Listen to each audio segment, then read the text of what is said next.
Good morning, Year 5 and 6, Mr. K here. Hope you've been safe at home and enjoying your home learning and especially enjoying your sports lessons. So this week is going to look a little different. It's going to be a video from myself, so I hope you enjoy this activity. So for today's lesson, we're going to be heading outside. So it's important, like always, you must wear a hat outside, be very sun safe, and it's important, bring some water, bring a water bottle, keep hydrated. So today we'll be playing the traditional Indigenous game known as Parndo. So this was a ball game played by the Aboriginal people in the Adelaide region in South Australia. They spoke the Kiona language. So they traditionally played this game with a piece of possum skin and it was fairly flat in shape. So you can play this with all sorts of balls. So today, personally, I'll be using a rugby ball, a volleyball and a tennis ball as that's what I have at home. But don't stress if you don't have any of these at home. This can be played with many different balls, including bouncy balls, water polo balls, tennis balls and soccer balls. So if you have any of them, great. So what I love about this game is you can play it by yourself. That doesn't mean you can't verse a parent, a guardian or a brother or sister in it.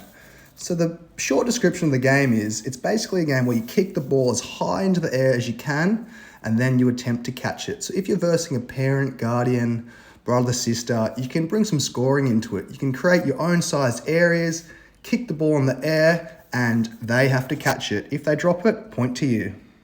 If you're playing with a parent or a brother, sister, you can also set boundaries. So if you kick the ball and it doesn't land inside that area, that is a point to your opponent. As you can see, I've got my volleyball here, I've got a tennis ball, and I've got my football. So no matter what ball you're using, catching is basically the same. You'll just approach it a little bit differently depending on the size, shape, and speed of the ball. As you can see, I'm bringing my arms and my hands to meet the ball. My eyes are always focused on the ball throughout the catching process. My hands, arms, they're meeting to meet the object. My eyes, they aren't going anywhere. If the ball gets in front of me, I'm moving my feet to get to the ball. I don't want to use one hand. You can drop it, see? You want to use two hands, bring it into the chest if needed.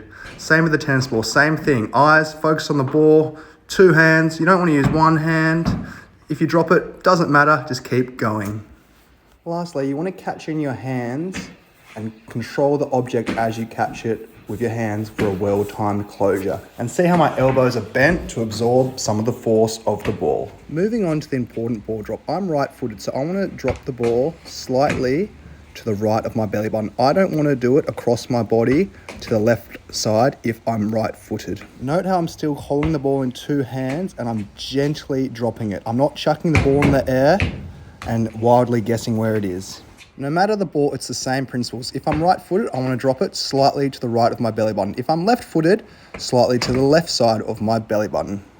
Notice how my eyes are always focused on the ball at all times. Using a tennis ball, the same rules apply, even though it will be far more difficult. If I'm right-footed, I want to drop it slightly to the right of my belly button, looking at the ball at all times. Same goes for a left footer. You want to drop it slightly to your left. Make sure you watch out for any potential hazards outside or animals. This isn't a hazard. This is my beautiful dog, Wally, but you get the point. Now I've got my hat on, I've got my ball, I'm ready to play Parndo.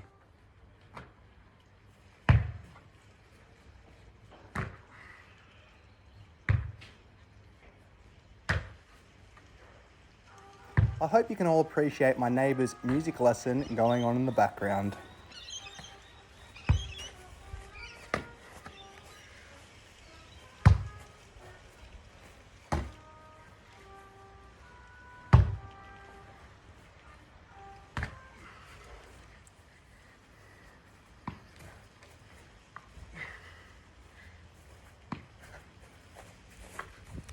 Thank God I had my hat on protecting me from that harsh Australian sun. So that was just a small sample of me playing. Now it's your turn to play Year 5 and 6. I hope you enjoy it, whether it's playing by yourself, or with a brother or sister or a parent. Don't forget, you can upload those lessons to your Google Classroom. I'm sure your teachers would love to see it. Now, Year 5 and 6, if you've forgotten everything I've had to say this lesson, just remember this one thing. Always keep your eyes on the ball.